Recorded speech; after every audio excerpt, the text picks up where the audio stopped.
elusive. Gets another infantry down here to guard his comm tower. Pretty nicely done. And 2 more tanks comes out.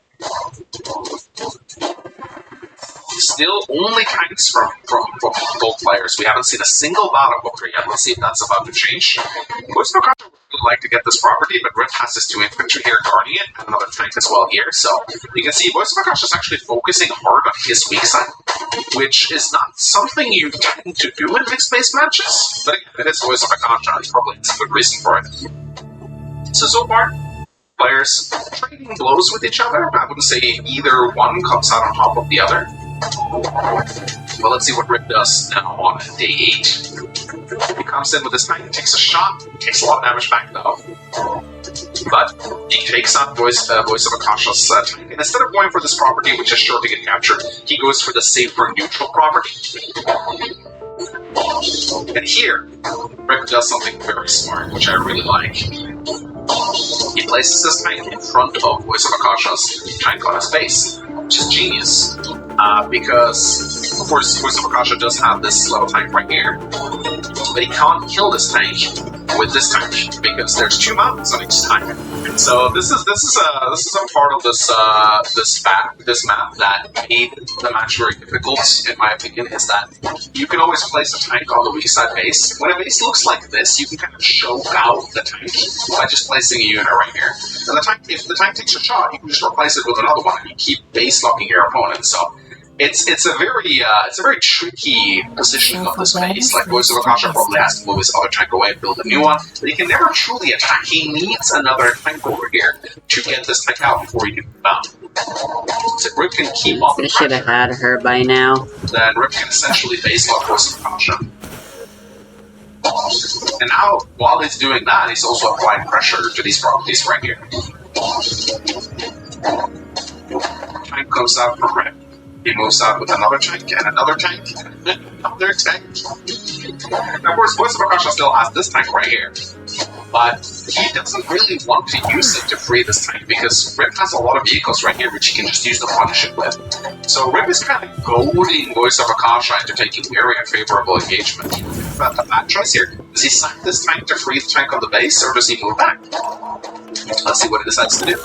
Now Voice of Akasha moves up 3 tanks to attack. Now he kind of has an idea of going for Rip's base. Rip has already begun the attack on Voice of Akasha's base right here. Voice of Akasha just now realizes, okay, we gotta take out this base right here. A contented mind is a perpetual feast. So let's see. This is probably a good time to bring out some helicopters, and just as I say that, yeah, look at that. Like, because now you want to go for the attack on the base. And the helicopters are very good in a base trade scenario, especially when your opponent is on one base, because you're forcing them to choose between their attack or an player. And if you have tanks in range, they can't build out there. So the helicopter is essentially saying, so the helicopter is very strong in this position. Like, there's no way we're really build an attack to bring it like over here. It is the over to here, which versus it getting muted off. So positioning of Empire is everything in this game. Like, air units really do play a big role in this particular match. Now Voice of Akasha has moved right here, threatening to take the coal tower. So Voice of Akasha decides to use his 9 HP tank to kill Rip's tank. He really doesn't want to attack here. And instead, he moves his tank down to guard his comm tower. But this does take a tank out of Voice of Akasha's weak side, which may not be great for him. He may already have conceded that he will lose this base very quickly. But what he can do now is he can build a medium or a near tank on this base to kind of try and keep it alive. He decides to go with a regular tank. I think maybe a medium tank would have been a little bit too costly. Rip can always just bring in a bomber or a helicopter from this airport to target it down. But for now, Voice of Akasha just going for the tank. I'm wondering if maybe medium tank would have been better here, though. But we'll see what happens.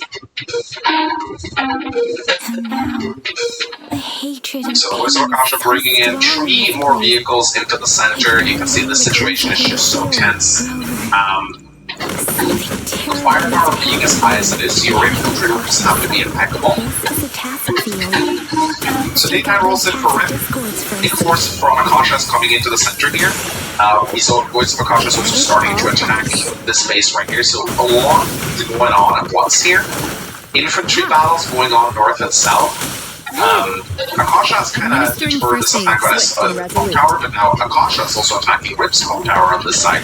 So there's just so many decisions you gotta make in a situation like this. Like, where do you send your troops? How many troops do you need to send to each front? This is why I love mixed base. There's so many decisions that goes into playing the game. You know, unlike standard matches where it's usually just north versus south or east versus west, and there's like infantry walls and artillery. Mixed base scenario, you have to think about so many things at once. Let's see what Rip decides to do here. He moves in his tank, takes out one of Voice of Akasha's tanks, moves in his own tank. His tank takes a lot of damage. Immense healing. And Rip now Endless finds himself with a bit of an income advantage as he takes over Akasha's property on this side. So 27,000, 24k. Of course, Akasha's about to capture this on his next turn, but the income is going to be matter quite a lot on this map. You'll see later on. So Rip now balancing, defending his base versus attacking Akasha. Placing most of his vehicles on cities to repair them up. Very smart to do this. Unit count is important in a game like this. And I'm imagining right now Rip is probably going to go medium tank on his left-hand base. So let's see what he decides to do. No, actually anti-air. Okay. So, yeah, he has to get an anti-air out. Because he has to defend against the battlecopter, but he also has the wall, so that Akasha doesn't just roll in and kill his anti-air. Look at this wall right here. It's very well done. So, if Akasha kills the infantry with 2 tanks, 1, 2, 3, 4, 5, 6, he can still attack the anti-air of the space, but if he gets healed up, I don't remember the counts in my head, max on 2 base, max on 2 towers versus anti-air, I would imagine it's like 6 HP of damage-ish, and then it would heal up to 5 HP maybe on the next turn. So, but at 5 HP anti-air can still take out a lot, especially with max powers, so this anti-air would still be functional. So Akasha doesn't want to break this wall to damage the anti-air, it's not worth it. So yeah, that's the only way you can do it, is to use. So it's a solid wall out of Rip. He needs to keep this anti-air alive. Whereas Akasha has tanks on the north-hand side too, so this thing is very exposed. But as long as he can just keep that one anti-air, maybe pull it back, keep it alive. Dang it, time for this guy again. So again. So I'd say Rip is definitely in a better position to defend the space compared to Akasha, who has just one tank here, and there's no way you can build an anti-air safely. So Rip is going hard for the base now. Day 10 rolls in. Rip has an income lead. Let's see what Akasha decides to do. He actually takes a shot with the tank.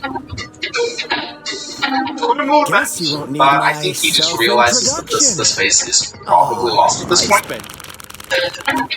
But he pops max force, ladies and gentlemen.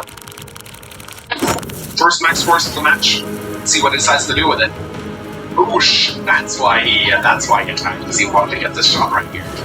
And in comes Akasha's tank brigade, and it's a very powerful. This guy's just so fucking hilarious.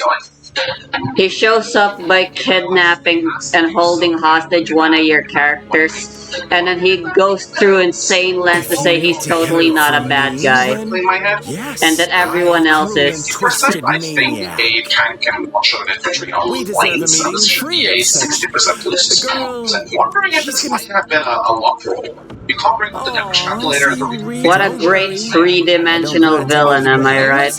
Although they should be all built to begin with. there's really only one dimension to him.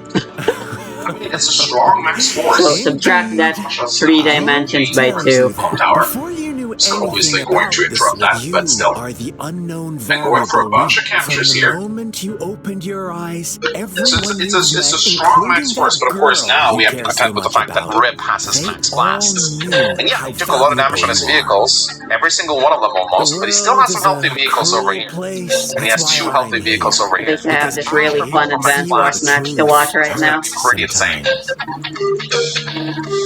So the counterattack is going to be considerable, but not gonna lie, it kind of looks like Voice of Akasha is ahead right now. I mean, that was strong power. Whoever can get their power first in a mixed base match usually is in a pretty good position. But let's see how effective Rip's counterattack is. Max Blast comes in. His firepower is now 90%. 90% with 2 extra move. That is pretty crazy. Tank comes in. Boom, look at the damage. Of course, Akasha does have that 10% defense from his own power, so it's gonna reduce the damage a little bit. Rip actually comes in with the anti-air. Actually sacks some of his own tanks here to deal some damage. But once again, Akasha is not really going to be able to dislodge. Look how annoying Rip is here. Placing this infantry in front of the tank, just preventing it from being able to move out. And in comes one of his own tanks. Boom, almost a one-shot. I think that might have been a luck roll. So while Akasha had a really strong attack here, Rip's counterattack is almost as devastating. And once again, both players are equal. And Rip does, in my opinion, a very good move here. He gets the medium tank out on his base. Of course, he still needs to keep his anti-air alive, but look at his walling. It's really solid. Like,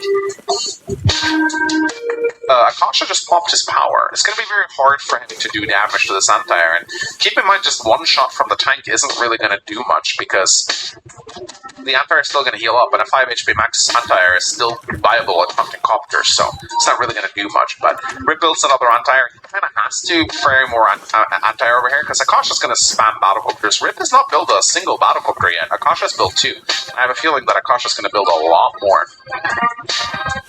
So, Rip doing a good job preparing his troops. You can see Rip has quite a unit lead over Akasha right now, because he's been quite adept at keeping his low HP units alive, sending them back for repairs. It's going to take a little while before they're healthy enough to return to the front lines, but it's still pretty good. But the 11 rolls in for Voice of Akasha, finishes capping this property right here. And in comes the battlecopter, and I think he's going to try now to take a shot at the anti-air, but no, actually he's not. He's going to block the medium tank. So he says, screw you, anti-air, I don't care about you. You can't kill my battlecopter. So this infantry is on this empty missile silo, which is a 3-star terrain, and there's nothing Rip really has here that can punch through it. So this battlecopter is safe, guarded by this little mountain here as well.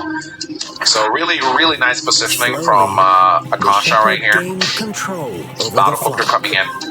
Now, you know, Akasha being a little bit annoying. I mean, he knows that Rip can interrupt this, but Rip would rather have his infantry go elsewhere. So he's just kind of keeping them busy, and there's going to be a stream of infantry coming in from here, and Rip's one base is not going to be able to produce anymore, so the base race is on. And Akasha realizes, yeah, I'm not going to be able to fight against all of this. I might as well pull my forces back and look at the walling right here, the infantry in front protecting the tanks. Maybe if I like close the game or something, just cutscene auto skip. It's kind of interesting to see how Akasha is speedrun tactic used in some game. With this tank. He's kind of like realizing that the space is probably lost, so he's not even building anything here. He's just shooting. I am wondering if it would have been better for him to move his tank down and build another. But I think at this point he's just dedicated to taking out Rip space and kind of sacking his own. So day 11 rolls in. Both players still very even. This is usually around the time where Voice of Akasha starts to stomp his opponent. And he's not stomping Rip yet. They're very evenly matched, both in unit count and income. So Rip once again, look at that, sacking units. Sacking a lot of units, in fact. They too could become sacrifices Sacked 4 units. of others. He just sacked 5 units. They always believed it wouldn't Takes the base. This was the move of the game, in my opinion. This was play of the game. If Advanced Wars had play of the game like Overwatch, this would be play of the game, in my opinion. I don't think anyone predicted this. Like, if you look at this, positioning, there's no way Rip should be able to break through the space. Me personally, I don't think I could keep doing a speedrun if I knew I messed up. I'd keep on resetting no matter how far I was in the game. Yet greedy. No. Speedrunning continues to be one of the most interesting ways to watch a game be played, especially the wackier runs like blindfolded or no-handed challenges, which is why I decided to go forth with the world's first ever no-touch speedrun of The Legend of Zelda Breath of the Wild. The flock's facade, there illusion of a It's a work in peaceful and progress. happy life. Seriously, The black lamb got in their way, and that of the shepherd's greedy pursuit, sparking hatred in their hearts. Suddenly, they could no longer ignore the blood and ashes of past sacrifices littering the ground. you serious? Seriously. How do you like my story, Rover? Not funny. Didn't laugh. Facing off, see who's going to face Fractal in round. Why is it that tech companies insist on adding features to their products that ultimately bloat the original experience and annoy users? In this case, the fact that Google has added generative AI in its search results is insane, as it turns out it doesn't always come up with the best answer, although Wait, sometimes what? it is certainly good at producing the funniest results. Welcome to Perhaps the the best realm results I've of seen is the recommendation that endless everyone should at chaos. least eat one small rock Now per is day, your which as it time turns to out is an think, idea taken from a Rover. brilliant Onion article aptly headlined, "Geologists recommend eating at least one small rock per day." Then, of course, there's the assertion that people should put glue in pizza to make the cheese feel tackier, and so on. It's quite clear that what has happened is that Google's AI has been trained by scraping the entire internet, and as such, some of the answers it spits out are going to be indiscriminately based on the data it has scraped. The entirety of satirical websites, or biased articles, or just weird people spouting insane fan fiction have been sucked up into this unholy dataset, and the results of that fact will come out every now and then in full public view, leading to Google's search AI being described as a meme. Perhaps unfortunately, Google has seen these memes and has since gone through the most famous of the spawning from this issue, and removed the ability to ask those exact questions to get those exact results. So it's clear the company isn't entirely confident in its experimental product. No doubt this is a case of a company investing insane amounts of money into following a trend, so they will eventually feel obligated to investors to roll out a product even though it will not achieve much, a bit like Zuckerberg's obsession with the metaverse. It perhaps echoes Google's efforts with Gemini earlier this year, which ultimately led to image generation being put on ice and not seen again, which has got to sting for the company as I assume billions have been invested in this AI area. It's like Google doesn't quite get the entire point of using a search engine is to search for websites, not to be inundated with wacky ideas spawned by a large language model, which can be accessed almost literally anywhere else. People who use Google don't really need an extra feature that removes the ability to find cool websites for themselves, as it's already hard enough with sponsored posts and ads that ensure the best results aren't always found at the top. In short, the Google search AI has become an annoying yet sometimes funny bloatware that can give users wrong, if not dangerous information, which of course has been turned into memes by anyone with a sense of humor. What meme would you guys like me to give a lesson in next? Let me know in the comments below. Facing off, see who's going to face Fractal in round 2. Let's go ahead and get them underway in 3, 2, 1. Tetris. Sidnev from the Netherlands. Dan B from the United Kingdom. What a kingdom it is. What a grand kingdom. And so united.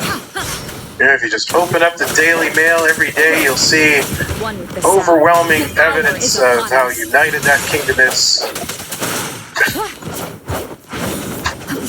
Sidnev setting up the fits. Jasmine loves it. 46,000 for Sidnev. 22,000 for Danby.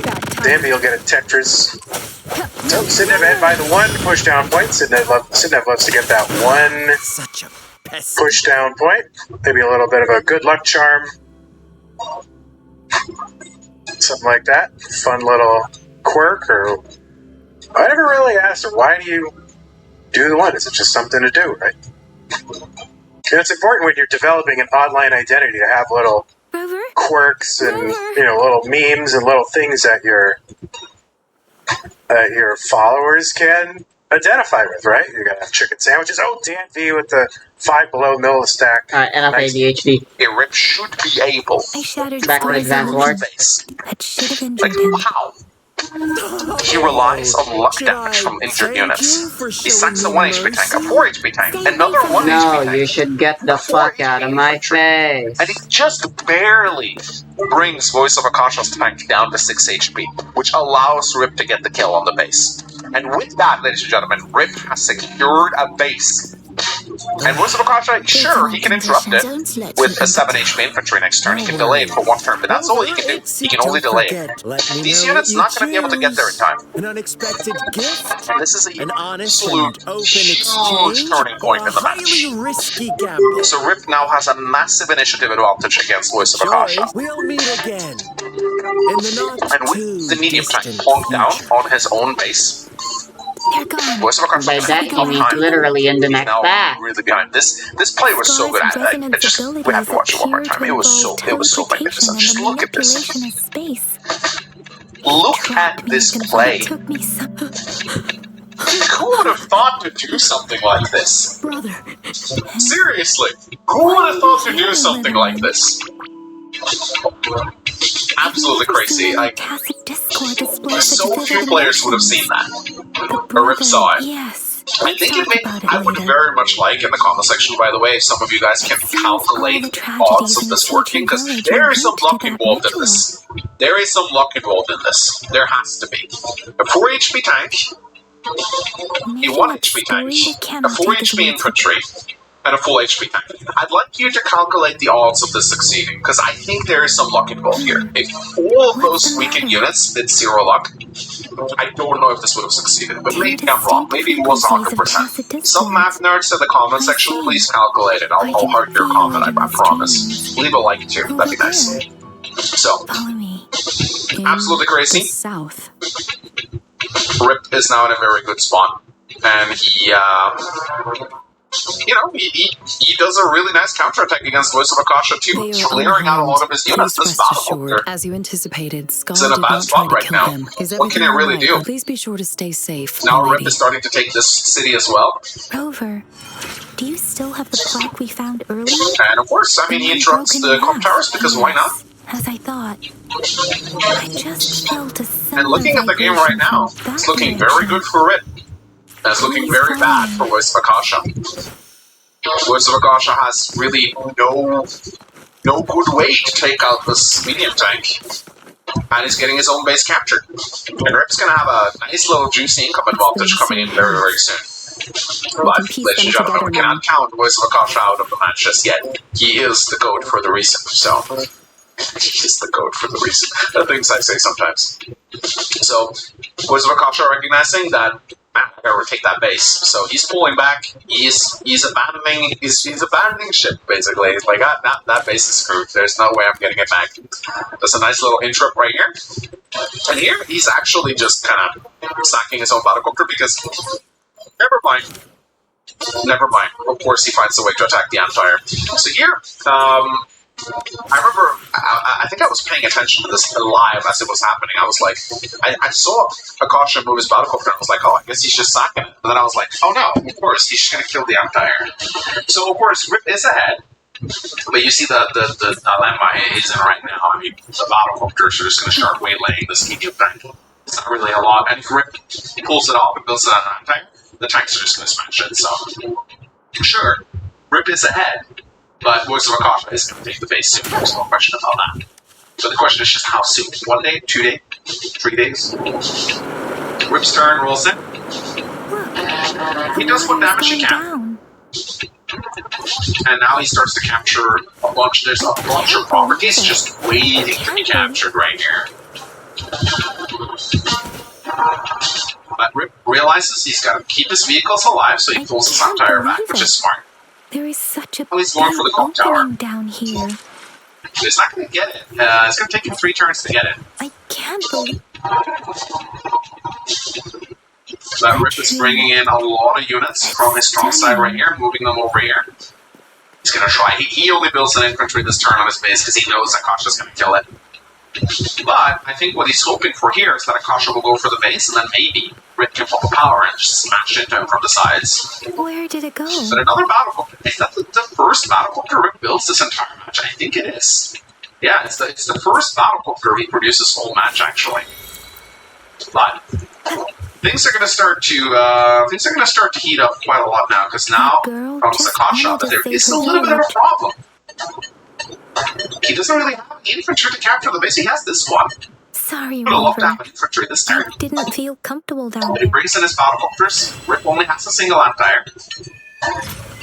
And Akasha goes hard on the medium tank, bringing it down to 2 health.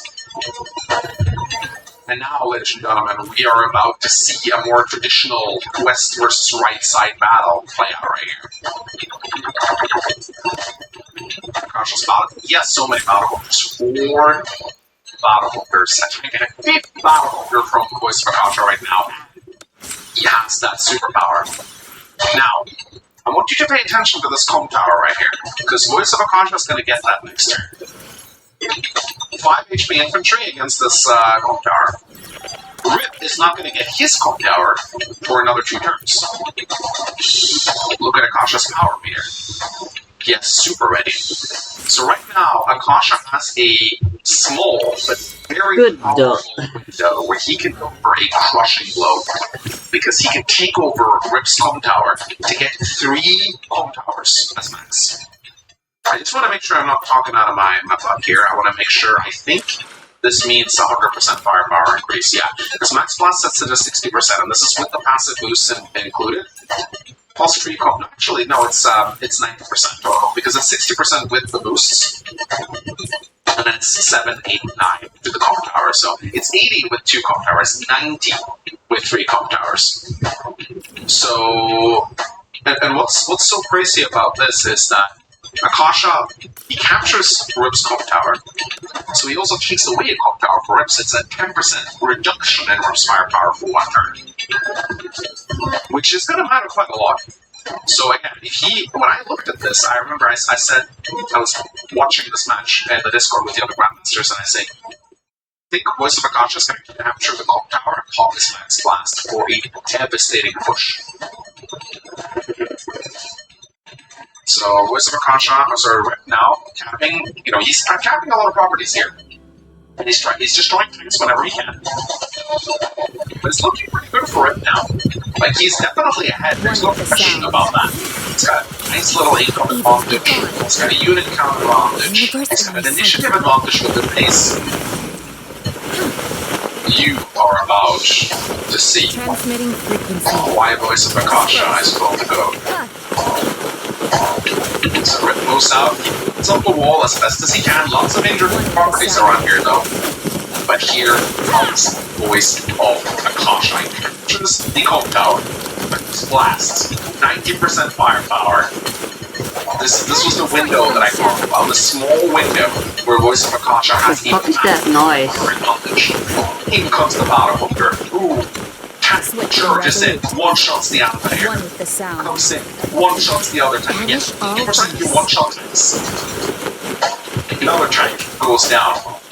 Infantry dies. Battlecopter comes in, takes down the medium tank. Another tank charges in from Voice of Akasha. Look at the damage he's dealing right here.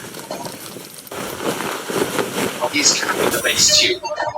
Absolutely crazy max blast out of Voice of Akasha right now, killing so many of Rip's units.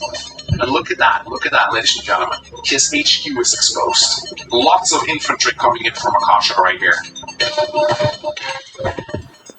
He keeps mass-producing battlecopters like it's nobody's business. Was it being caused by Akasha right here? Crazy. But Rip now takes back the comp tower, so now they're even at firepower again. And Rip counters with the max blasts. In comes the tank. Not quite a one-shot though, actually using the anti-air to kill the tank, that's pretty impressive. It's a counter-attack, alright. Look at that, one-shotting the tank. 4 HP anti-air, boom, kills it. When you got firepower that high, even injured anti-air are able to. Rip sends this battlecopter up north here. I don't really know what he thinks it's going to do with this anti-air here. I think he just wanted to stop Akasha from moving his infantry across the front. He really wants these 2 properties here, basically. But look at the income advantage right now. 32k for Rip. It's pretty crazy. One with the sound. So it's a strong counter-attack. Very strong counter-attack from Rip. Voice of Akasha is far from done. Look at the captures he's going to do this turn. 1, 2, 3. And he equalizes the income. But he actually, now he equalizes it. 28,000 to 28,000. But he's not done. He's smelling blood. He's going for it. The Empire are exposed. They will fall. And that means Voice of Akasha's battlecopters will have free reign to absolutely crush here. Now he's kind of starting to capture properties around Rip's HQ. Rip needs to be very careful now. If Voice of Akasha, if there's a big threat from Akasha here that Rip needs to be careful about, and that is if Voice of Akasha manages to kill all the Empire. He can put a single battlecopter on this tile to block reinforcements from Rip. Rip has to build Empire, pretty much. I would have liked to see a bomber out of Akasha here, honestly, but I think he just wanted a sheer mass of units more than anything. Rip's turn. Rip has a much better economy than Akasha. He's capturing a lot more properties, and he still has a decent amount of vehicles in the area. He finds a way to pick off Akasha's battlecopter, and it's a good defense of his HQ. In comes the tank.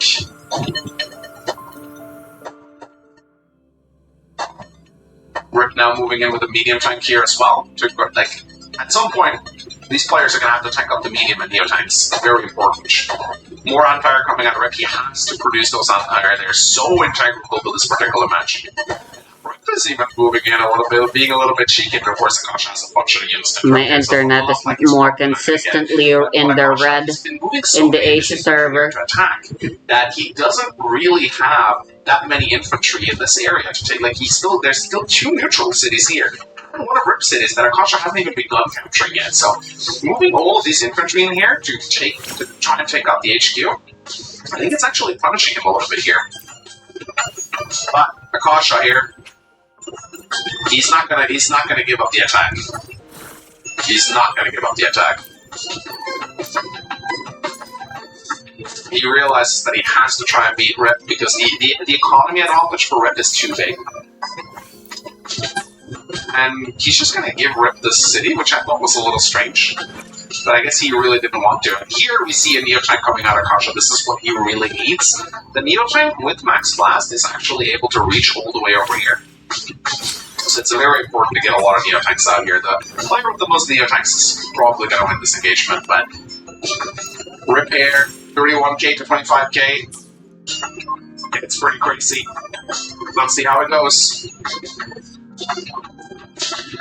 Rip has a very good defense of his HQ right here. Target firing that battlecopter and moving in that medium tank. Oh, the HQ killing the battlecopter. Just max things, killing battlecopters with medium tanks. Just things you can do when you have a lot of firepower. So it's a good defense from Rip. Rip counters with a Neotank of his own. Tries to be a little bit cheeky by taking this property. I don't think he's going to get it. I don't like this battlecopter right here. This battlecopter is doing nothing. I mean, he did get him this property, but he should just move it away now. I don't know if spending that. I mean, getting 2 cities for a battlecopter, maybe not terrible, but I think this battlecopter would have been much better down here. But Voice of Akasha now finally starting to capture some properties, and he's not letting up on the attack. He has to keep attacking here. One with the sound. And he moves in his Neotank. This is a strong position for that Neotank. Voice of Akasha has this Max Blast. So how devastating the last Max Blast was. Moment of resonance. Another Neotank out of Voice of Akasha right here. Evils be gone. To defend his own HQ, that's important. Day 17. Rip is 10k ahead of income, and it's starting to get, now it's really starting to hurt Akasha every turn that goes by. Rip is going to just get a figure advantage in terms of income. So Akasha has to make something happen here. He has to equalize this, he has to make a big attack, but here comes Rip's counterattack, and Rip actually pumps his max force. In comes the tank. Another tank. And Rip's defense is just really good here. And it looks very, like, how is Voice of Akasha going to penetrate this wall? Like, Rip's defense is so solid. He's hunkering around his HQ, builds another Neotank. He has such an economic advantage right now. it's hard to see how Voice of Akasha is going to be able to attack this. But the 18 rolls in. Swift and resolute. Is he going to pop it? He is. Voice of Akasha pops his max blasts. Let's see what he's able to do. Tank comes in, takes out the anti-air. Kills the other anti-air. Tank comes in, takes out the 8 HP tank. Uses his anti-air to kill the 4 HP tank. Battlecopter comes charging in. Banish all And he's going to be able to take out Roof's anti-air. Embrace the oneness. And boom! Roof's anti-air for God. Of course, Roof still has this Covenant City covered. If Voice of Akasha were to put the single battlecopter in the city, would be GG for it. Your tank comes in. It's a really strong attack again from Voice of Akasha. And now he's threatening the HQ. Rip needs to be careful. Rip needs to be very careful here. Day 18, roll set. And I imagine Rip must be sweating a bit right now, because look at his HQ. There's so many infantry around it. But more reinforcements are coming across the mountains to help out. Neotanks now reinforcing. Even taking some time to ward away Voice of Akasha's infantry over here, moving his battlecopter away. He's gonna get the city sooner or later too. But I still think that the force around his HQ looks very, very, very scary. You have to be very careful here, because even though Akasha just popped this super, it's a mixed space map, and powers are going to come back really quickly, so... Day 19 rolls in. Was Akasha starting to climb up the income a little bit more? He got another city back from Rip. But he's still behind the city, still not captured. The hour is upon us. One with the sounds. Then he has to he has to be careful now that Rick doesn't kill this entire place. It's a battlecopter right here. But in comes the Neotank. 2 Neotanks from Voice of Akasha, ladies and gentlemen. He kills the second Neotank, and then he places other units in front of him. And oh, the HQ is under capture. 11 points left on that HQ. One with the sound. Uh-oh. Rip, your HQ is being captured. This is not good. This is not good. Day 19 roll set. What is Rip gonna do? Is he gonna pop his max force? He comes in with the tank. He sacks the tank to get a little bit of extra power charge. Moves in with the medium tank. Brings it down to 2 HP. Just a powerful move from Rip there. I mean, just look at that. Look at how beautiful that is. Uses the tank, sacks it to get a power charge, as well as bring the Neotank down to 9 HP. And with this little bit of extra damage, he's able to kill the Neotank with the medium tank air tank. I mean, this is just such good calculations out of Rip. I know a lot of players who would have just fumbled here. They wouldn't have been able to respond to this, but Rip found the perfect solution. Brings in the anti-air, but he doesn't kill the infantry though.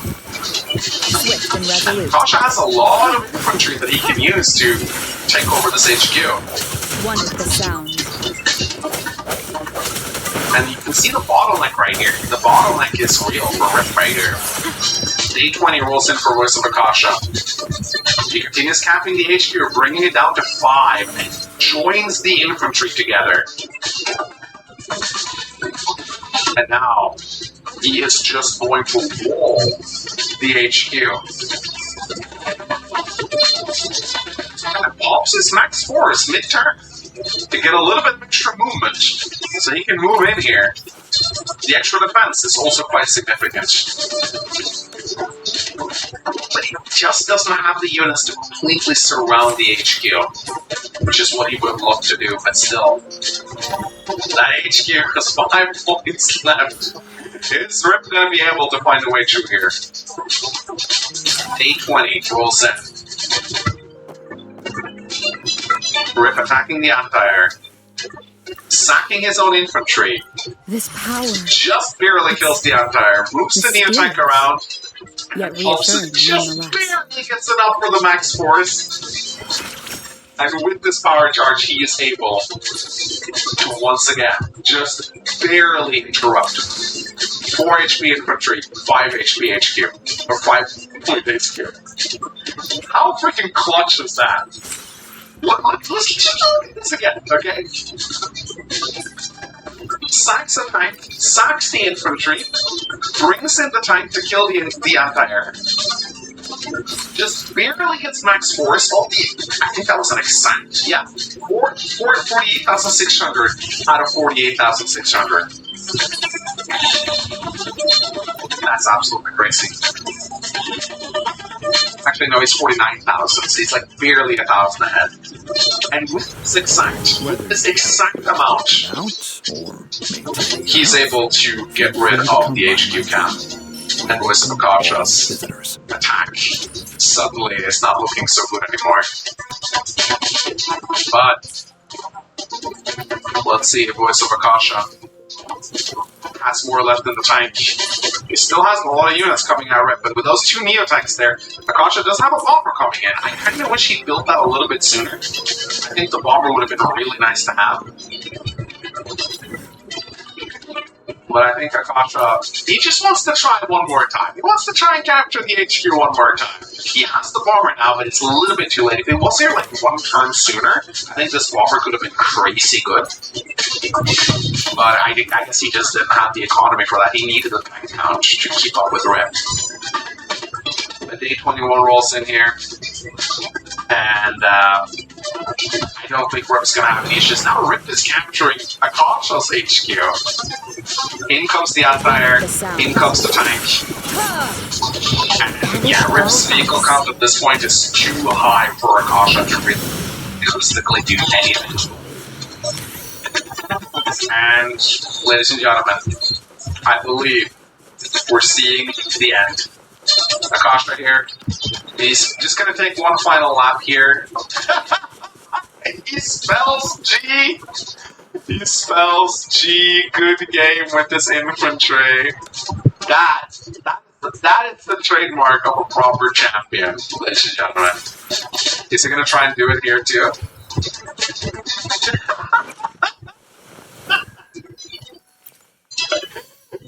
GG! That's going out in style. That's going out in style. Of course, he can't resist to take one final shot with his bomber before he resigns. What a way to go out, ladies and gentlemen. What a way to go out. In this world, there are only those things which are not yet known. The mighty, unbeatable Voice of Akasha has at long last been slain. It was bound to happen sooner or later. No one can be the undefeated GOAT forever. It just doesn't work like that. You know, Magnus Carlsen has to be defeated at some point. Mike Tyson has to be defeated at some point. No one can remain on top forever. Voice of Akasha's reign has been long. He put up with that. Fighting against Rip is, let's face it, one of the best players of all time. What a match it was. What a pleasure it was to watch these 2 titans go up against each other. This was an absolute joy to spectate and to commentate. And let me just bring up let me just bring up this. No, not that one. We're going to see Voice of Akasha versus Inkark, as well as Voice of Akasha versus Toes very soon. Those are going to be banger matches as well. So, definitely a lot to look forward to. Let me know in the comment section what you thought about this match. Was there anything like crucial I missed with my commentary? Let me know. And do you think where do you think Voice of Akasha lost? Personally, I think if I am to I think he lost when Rip found this attack right here. Let's see, where is it? This attack, yeah, it was. I think it was on. Was it on day 10? I think it was on day 10. Yeah, this attack, no, not that one, it was a little bit later. Yeah, on day 11, this attack right here from Rip, on day 11, that's what won him the game. I don't think Akasha saw this. Yeah. And the fact that he had an infantry there too to cap the base immediately, this gave him like 3 days of initiative over Voice of Akasha, which is just too much. You know? And Akasha fought like hell well behind. Like, he fought like hell, and he came close to HQ capping Rip. Rip just barely interrupted that first cap. So Akasha was almost still able to snatch a victory, even after